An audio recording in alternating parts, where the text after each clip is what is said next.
Hello guys, welcome to chapter 7, second time's the charm. Now that the cats have stopped being annoying and I get to restart this recording. So we're going to be talking about the recruiting interview.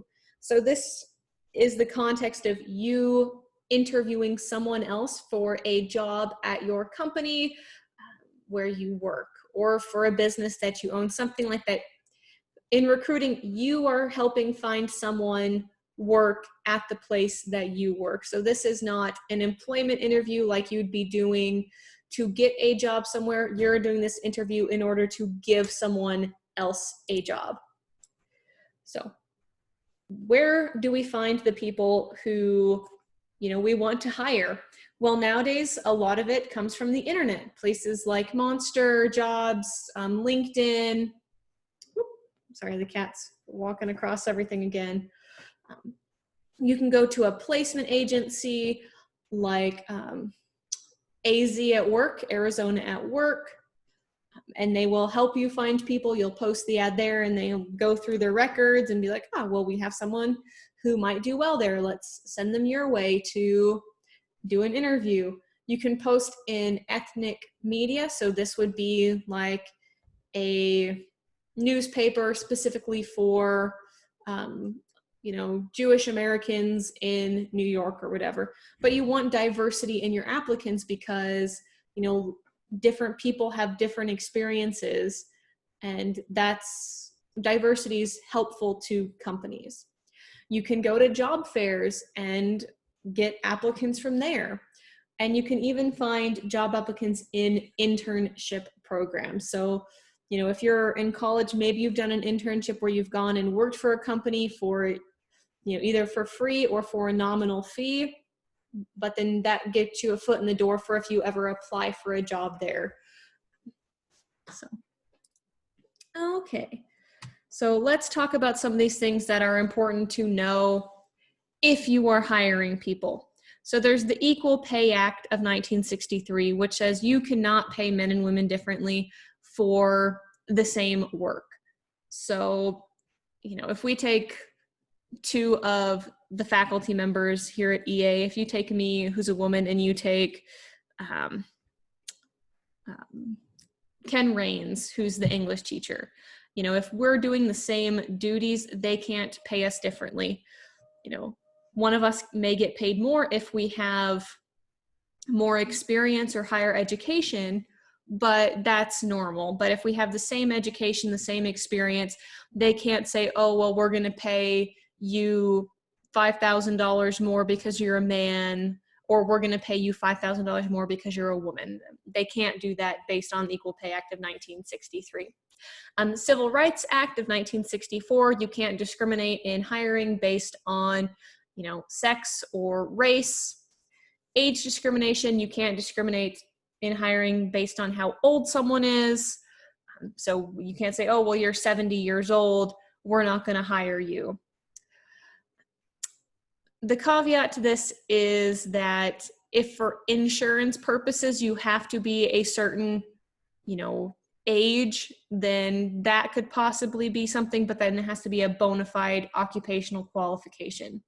So if you have to be 21 to serve alcohol, then, a restaurant's not going to hire you to serve alcohol if you're not 21.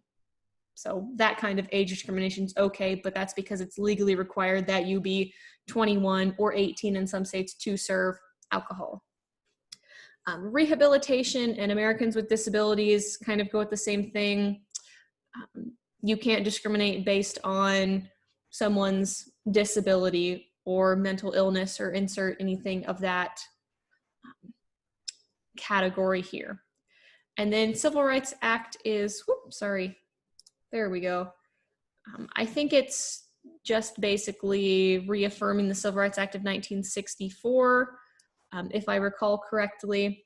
But you can also go over here to the page where this video will be on, and you can go and click on all of these links, and it will pull up information about them. So you can go to the EEOC, so Equal Pay Act, so Civil Rights Act, Americans with Disabilities Act, and go check all of those out and get a little bit more information about those if that's something that interests you, or if you're going to be going and interviewing someone for a job here in the near future.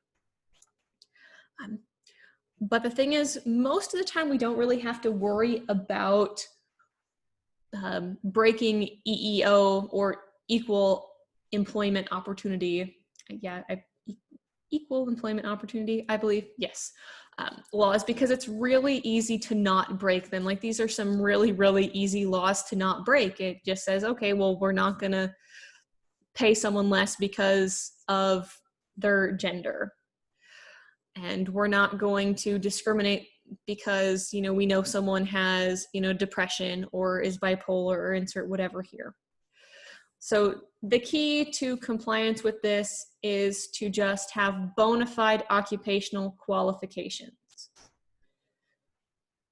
So it's not discriminatory if you don't hire someone, let's say a woman, for a construction position if she physically cannot lift 50 pounds, or if she's can't lift 50 pounds because she's pregnant, because lifting that 50 pounds in a construction job might be that bona fide occupational qualification.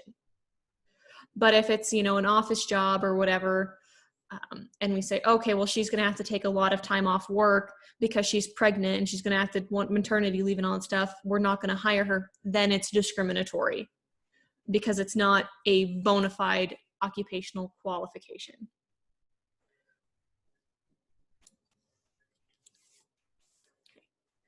So how do we get our applicant profiles for who we want to hire?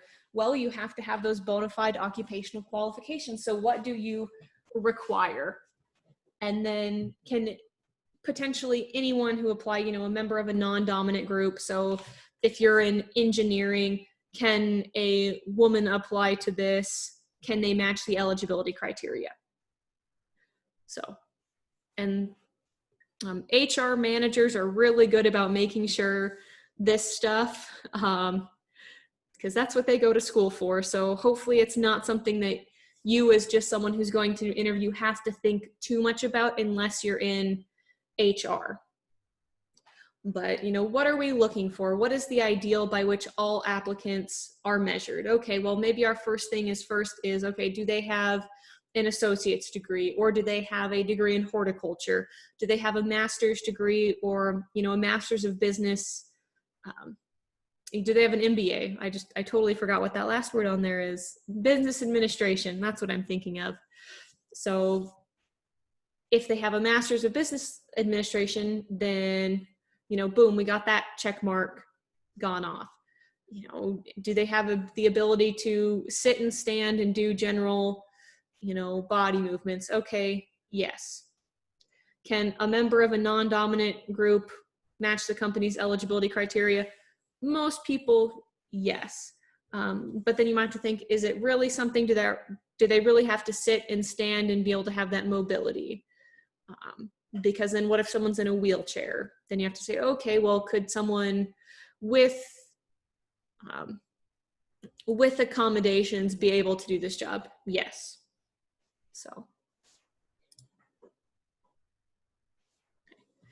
So, you know, when you're hiring for positions, what do people actually want? I mean, I'm sure most of us would say we want, you know, something stable that makes pretty decent money that we can support ourselves and our family and our pets on.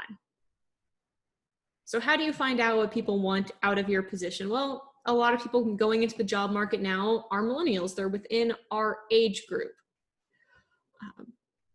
So what do we want? And as people who are going into a job interview, we have to know what we want out of a company, just as much as interviewers have to know what we want. So how do recruiters make positions attractive to applicants? Well, we probably want full-time, we probably want benefits. We don't want to be scheduled at 34 hours a week so that they can work us really hard and then not have to pay us benefits, right? You know, if we're going to be working more than 30 hours a week, we probably want to be able to say, hey, you know, I deserve some form of compensation for this, you know, such as healthcare or, you know, dental, vision insurance, stuff like that. But one thing recruiters have to kind of keep an eye out now is when they're in an interview with people, particularly with our age group of like 18 to 30, we see them as, we see the organization through them. And we're sitting in that interview, we're thinking, okay, is this the type of person that I want to work with? Do they seem conducive to the type of environment that I want to be in? And if you don't like your interviewer, the person who's trying to talk to you and recruit you and see if you're a good fit, even if they offer you that job, you might not take it because you think, I don't want to work with this person or people like this if this is the best they can send to an interview. So if you're really trying to find people for your business or for your company, you really want to make sure the people on that hiring committee or the person doing the interview is how you want to represent yourself and the company, particularly for younger people. Okay. So how do we actually decide who we want to interview? So before we go through, the interview itself, how do we narrow down what kind of people we want? Standard thing is you have a resume, a cover letter, and an application form. And of course, letters of recommendation and references. But so your application form, sometimes it's online. You just go in, you fill it out, you type in, yes, I received a high school diploma or GED. This is where I work now. This is where I worked before that, kind of basic general stuff like that. Just when you're filling these out, try to remember those illegal job interview questions. And, you don't technically have to put the year you graduated high school. Just that, yes, if you did, or if you received a GED, or if you never graduated or don't have a GED. Because they can use that information to kind of guess your age. So it's just one of those things to be careful about putting on there because recruiters do look at it. And we'll talk a little bit about, we will talk in a little bit about how we can avoid discriminating based on some of those things. And the easiest way is to just remind the applicants to not put that information in or not even have those questions on the application forms. Cover letters, you want to look at the job opening form, the job description, and if they have a list of preferred and required qualifications, you make sure that you address every single one of those. Just so when they're skimming through, they can see, okay, well, the required is that we require a bachelor's degree in forestry or an MBA or this certification. And you go through and you address and say, I have this, I don't have this, but I'm willing to get it. Yes, I have 4 years of supervisory experience, or I only have 2 years of supervisory experience, but here's something that could make up for the rest. You want to make sure that your resume is, tailored to that cover letter and tailored to that job. Because when recruiters are looking at it, they're saying, okay, how is this relevant to this position? How can these skills translate over? Because, maybe you don't have anything specifically that is directly related to this job, but if you have customer service experience, if you have experience using technology and troubleshooting and problem solving, those are all applicable in every single job that you will probably do. Your letters of recommendation, if they ask for them, send them. Make sure that make sure that your people who you are putting on your references know that you have put them down. So when they get a call, they're expecting it and know what to say. And they're not like, who? Oh yeah, I had them like 10 years ago in high school or whatever.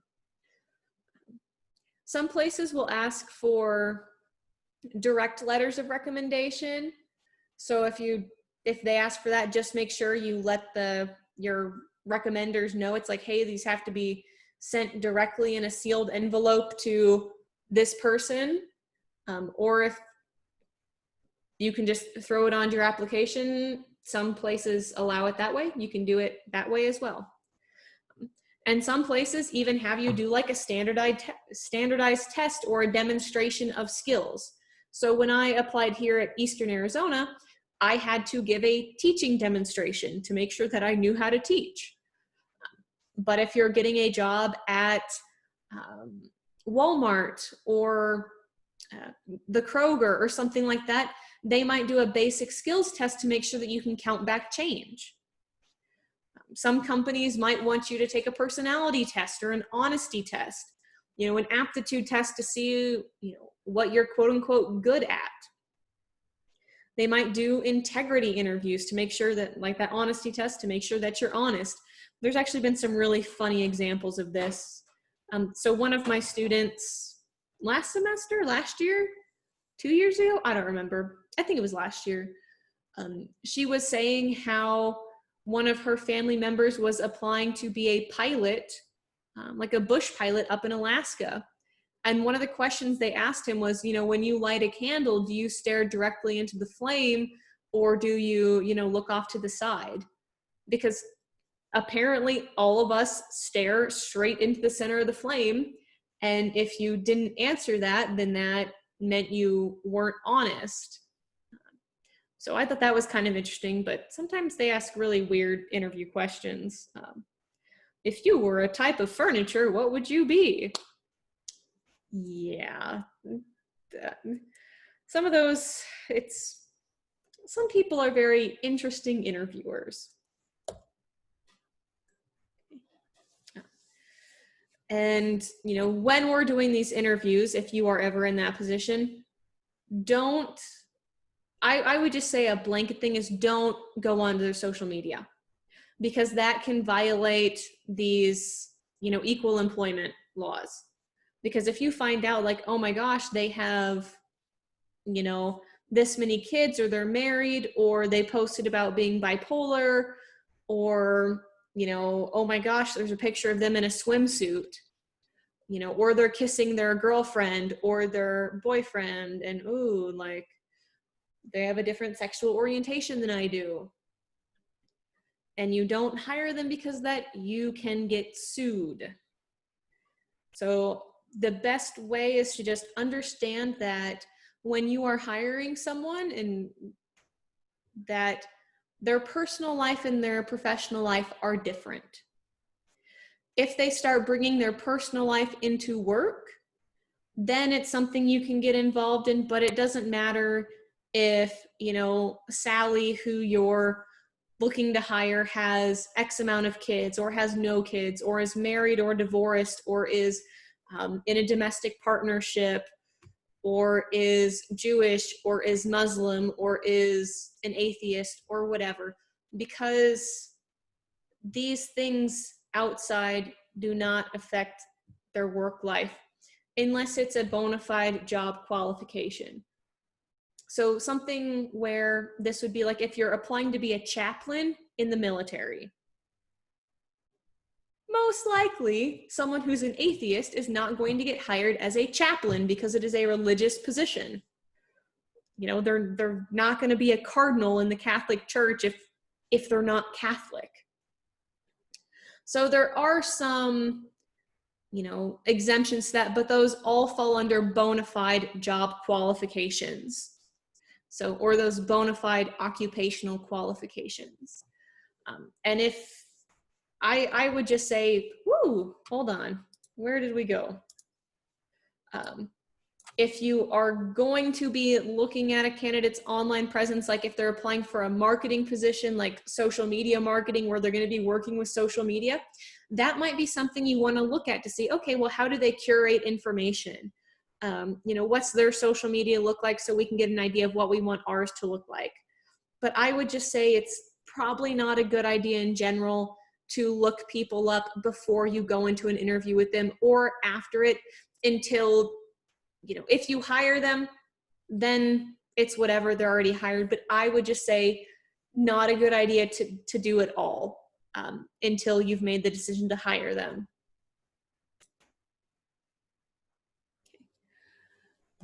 So now that we've talked about kind of like all our pre-interview stuff. You know, you have your questions that you're going to ask them, hopefully. You haven't snooped on their social media. You've made sure all of your qualifications can be met and are reasonable and are not discriminatory. Then what do we do? Well, we have to decide where we're going to physically hold the interview. So we have to have an environment that is conducive to sharing information, as well as motivations, feeling, attitudes, beliefs as they are relevant to the position. So how do we cultivate that? You know, you're not going to have seating that is, I mean, maybe right now with social distancing, you'll have seating that's, you know, 6, 7, 8, 9, 10 feet from each other. But most of the time you will be sitting probably slightly closer, you know, to get that interpersonal communication, to create that conversation. But it also works through Zoom. You know, if you're sitting at your computer doing a Zoom interview, you know, you're going to feel relatively close because you're going to have them, you know, that 1.5 feet, 2 feet away on the screen. But if you're sitting in the same room, organize your seats, you know, depending on how many people you have in the interview, to make sure that you can all communicate with the candidate and that, you know, you don't really feel like you're leaving anyone out. Typically this is called, like, for the person in the interview, they're sitting in the hot seat. So they might be at the head of the table with everyone else kind of around them in a U shape. And then just go into it understanding that that person at that point in time, is your top priority. You are trying to understand them to make sure that they are going to be a good fit and benefit your company that you own or that you work for, but they are your priority. Give your attention to them. Make them feel really happy to be there and like you are legitimately listening. So how do we go about it?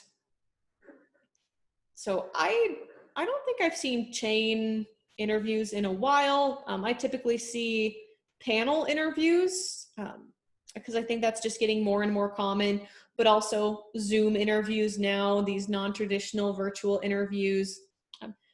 But you have chain where, you know, you pass people along the chain. You say, okay, well, first you're going to talk to this person. If you pass them, then you're going to move on up the chain and talk to this person who has more information and who can answer more questions. You know, or you can do seminar where multiple recruiters or even just one are interviewing several applicants. This could also be like a group interview, which we talked about. But instead of like a group interview like you do for something more informal, it has that more formal seminar name, so it sounds fancier.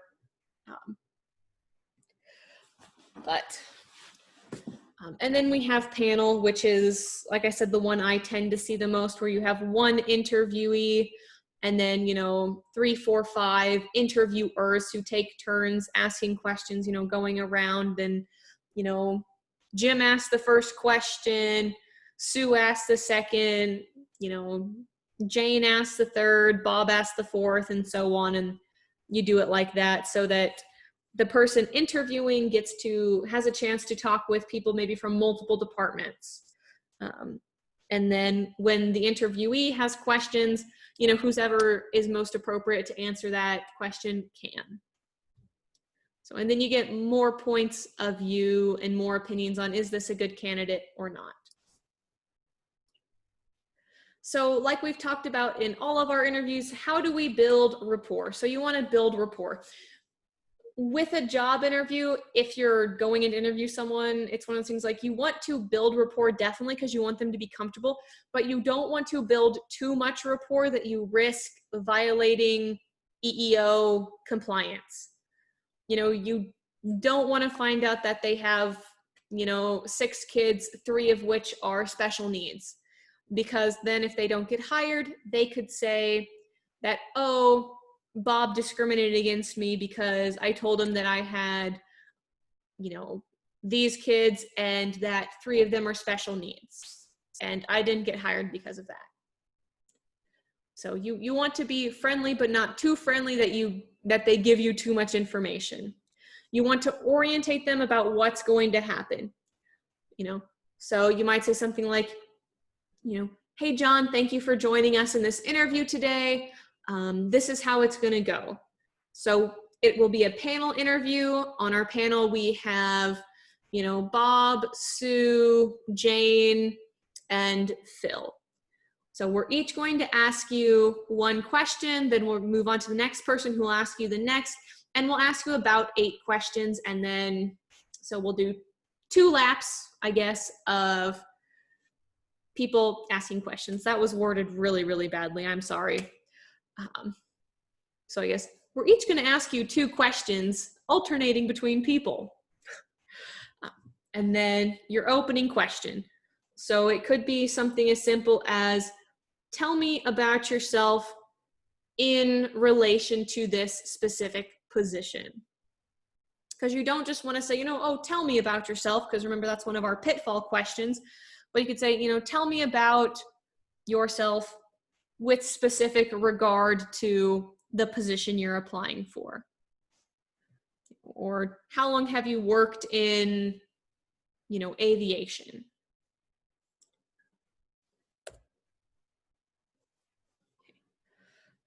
So now that we've done our opening, what's the body of the interview? So like a paper, you have your introduction where, you might be kind of getting to know each other a little bit, but not too much because you don't want to violate EEO. And then we're getting to the meat of it now in the body. So with larger institutions and organizations, they are highly structured interviews because everyone has to be asked the exact same questions in the exact same way to prevent potential favoritism or giving someone an upper hand. So if we have a list of 10 questions for an applicant for a job here at EAC, and we only get through 8 of them with the first applicant, we can only ask those 8 to every other applicant as well. Because if we ask them those other 2, it wouldn't be fair. And you really need to make sure that your hiring processes are fair and unbiased. And you definitely sacrifice adaptability and flexibility with that, but you also really, really don't want to get sued. So, and especially if you're on a time crunch, you want to get the applicant talking as quickly as you can. And if you're in an interview and like a job interview, don't waste time. Just please, for the sake of everyone, as soon as they start asking you job interview questions, start talking about those. Don't waste, 20 of your 40 minutes for the interview just BSing around and not saying anything of substance, because it's not just your time you're taking out, but their time. And then you're potentially messing up things for interviewees after you as well. So if you're in a job interview and someone tries to get you back on time, like task, don't take it personally, because they are on a schedule and you are on a schedule and you are there for a purpose, and it's not to socialize, it's to get a job.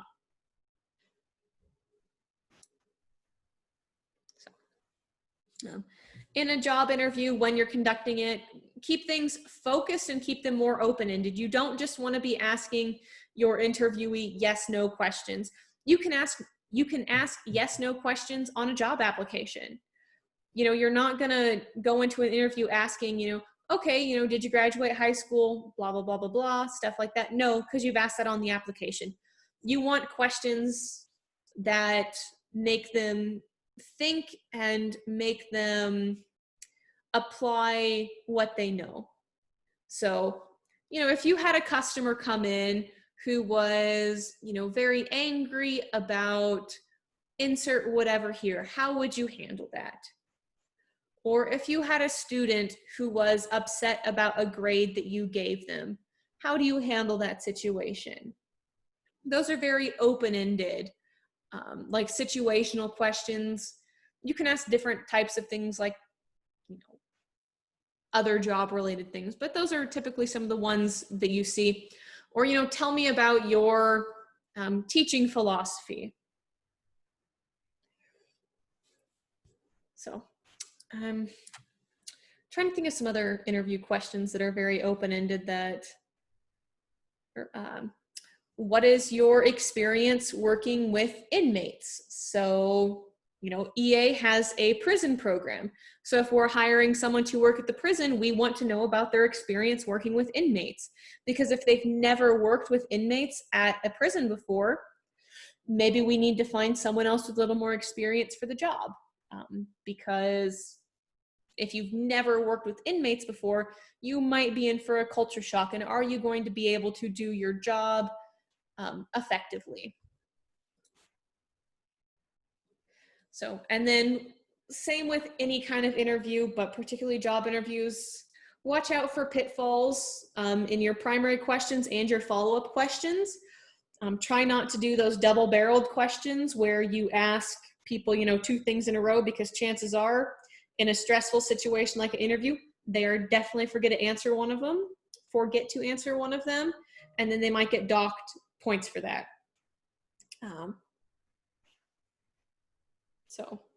And like I said, don't ask for information that you already have. It's like, oh, where'd you go to school? No, you have that in the application form.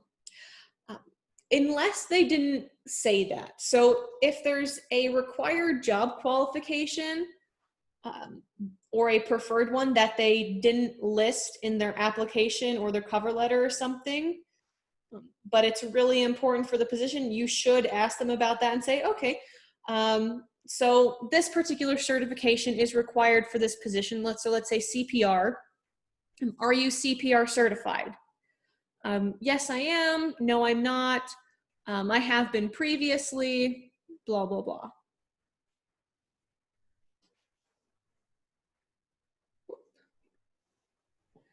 So, oh my gosh, come on. So some of the more traditional questions that people asked are, what's their interest in this organization? Okay, so how did you find out about this job? Why are you interested in working for Google? Why are you interested in working for EAC? What is your work experience in teaching or in mechanics or in a care facility, CNA, whatever? Specific work related ones could be like, what certifications do you have that will aid you in this position? Yeah, I'd say that'd be more specific. I'm not good at thinking of job interview questions off the top of my head. I apologize. What kind of projects or team projects have you done? How have those turned out? How would you describe yourself as a leader and a follower? Where do you see yourself in 5 years? What is your ultimate career goal?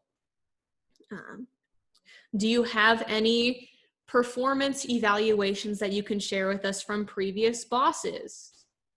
What are your salary expectations? What are your benefit expectations? So those are some traditional questions that you'll see a lot. One little thing here, don't be afraid to negotiate on your salary.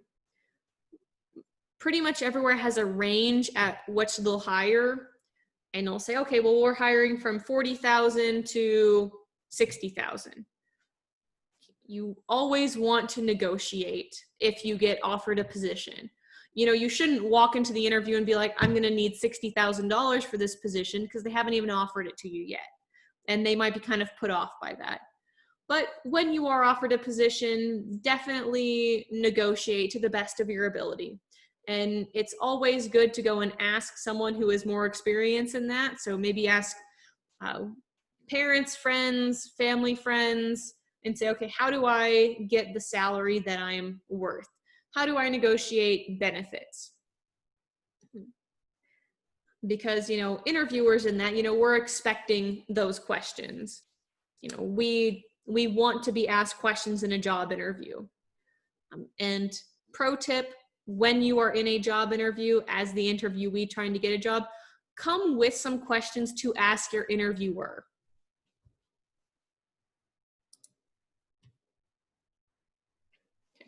And we've kind of talked about some of these things. So like,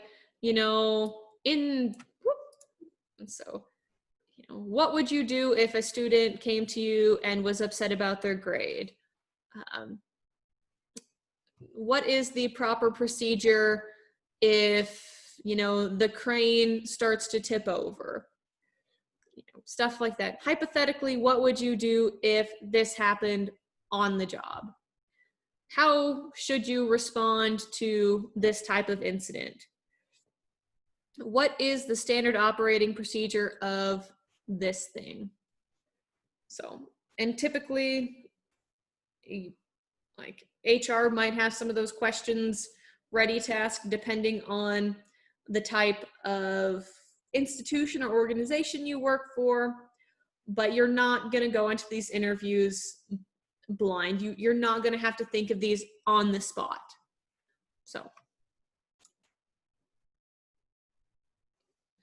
So when you are in the interview, talking to this person who wants the job at your organization, they want information out of you.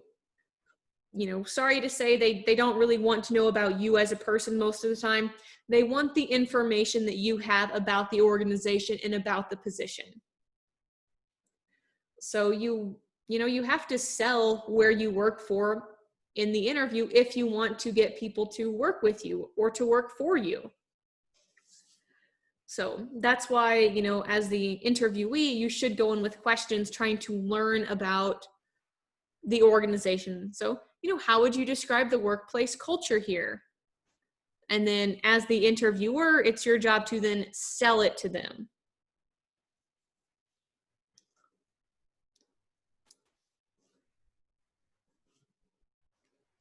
And then, of course, when you close the interview after, you've sold the position, you've sold the organization to your preferred candidate, you have to close them all on a positive note. Because you don't know the next time you're going to see these people again. You don't know what the relationship is going to be like. You want to end on a positive note. Obviously, you don't want to, give them lots of false hope or, a false sense of dread. So just be kind of generally pleasant and say, and thank you for taking time out of your day to come and interview here with us. We should know within, the next couple weeks about, who got this position or if we'll be moving forward with the candidates. If you receive an email from us, blah, blah, blah. Or, if you don't hear from us by this date, please feel free to shoot us an email and see where we are in the process. Or even just, if you don't hear from us, then, we've offered the position to someone else. So actually, you probably wouldn't want to end on that because that's a little negative. But just, maybe you should hear from us within the next couple of weeks or within the next week or whatever the timeline is for getting this position hired.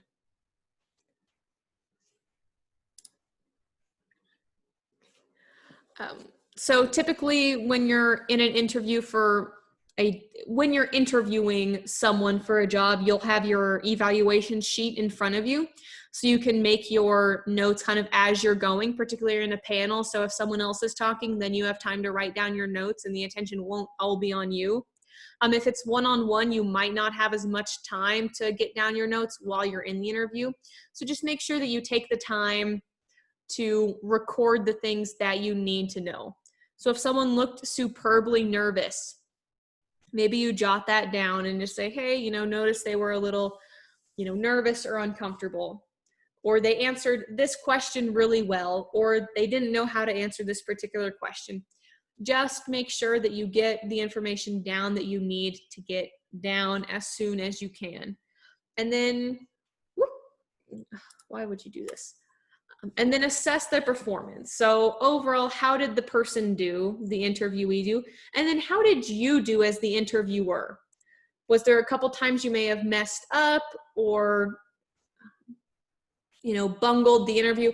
Mark those down for future reference. And then so when the hiring committee meets again, you guys can say, okay, I'm sorry, I messed up here.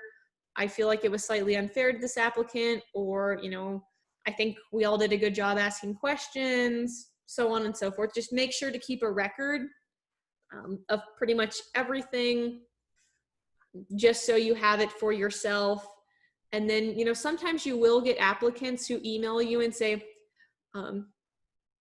can you please let me know about some things I can improve upon for the next time I interview, particularly if they didn't get the job with you. Some people want to know what they can improve upon. And if you have those notes and those reactions, then it's pretty easy to say, you know, hey, thank you for contacting me. Here are some things that we noticed about your interview or how you answered questions. And these are the things that you could improve upon. You know, not everyone will take that initiative, but for those people who do, it's really nice if the interviewers have written these things down. So here is just a sample evaluation report. So, you know, if you're looking for someone who has a bachelor's in business and someone who applies and they have an MBA, you might say that they have a 5. You know, they have the exceptional, sorry, my mouse is really sensitive. You might say they have exceptional education. Maybe, but maybe they're only like so on work experiences because maybe they just got out of their master's program and haven't been in the work field as long. Interpersonal skills. Maybe they're a really good interviewee and they're really personable and you really just like them as a human.